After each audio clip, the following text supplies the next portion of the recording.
À l'heure où les modèles culturels dominants montrent leurs limites à générer une croissance inclusive et à rendre possible une paix économique durable, il importe de recréer le lien avec ces valeurs sociétales d'avec lesquelles une certaine modernité nous a coupés. Là où il y a le lien, la guerre ne saurait durer. Là où il y a le lien, la faim ne saurait perdurer.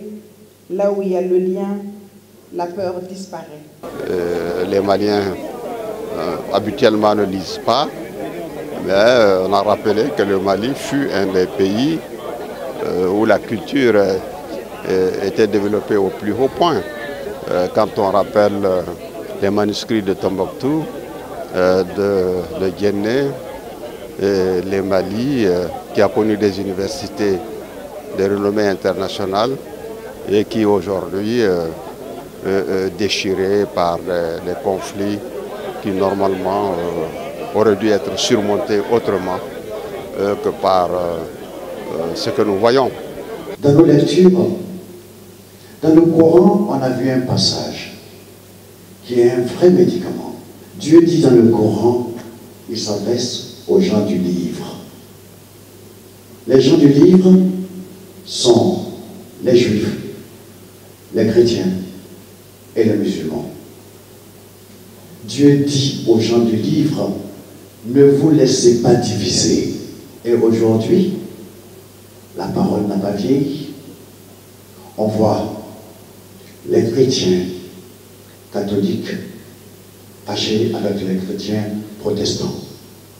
On voit les chiites contre les sunnites. On voit les sionistes contre les juifs orthodoxes. Cette division est la cause principale de tout ce dont souffre l'humanité aujourd'hui. Parce que nous avons failli à la parole du livre. On n'a pas respecté la parole du livre.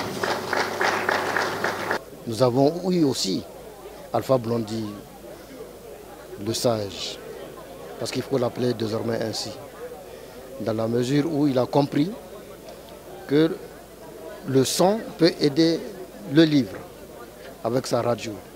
Et c'est une très très bonne initiative qu'il a prise là, pour que le livre voyage de manière un peu plus soft, si je peux m'exprimer ainsi, parce que la radio est beaucoup plus facile à transporter que le livre lui-même en tant que document. Vraiment, c'est une initiative extrêmement intéressante, surtout pour les jeunes africains. Des racistes blancs américains qui disaient que si vous voulez cacher quelque chose à un nègre, mettez-le dans un livre. Ce qui est vrai, parce qu'ils ont tout fait justement pour que le nègre n'ait pas accès à l'écriture et à la lecture. Et malheureusement, nos dirigeants font la même chose. Ils n'encouragent pas la lecture.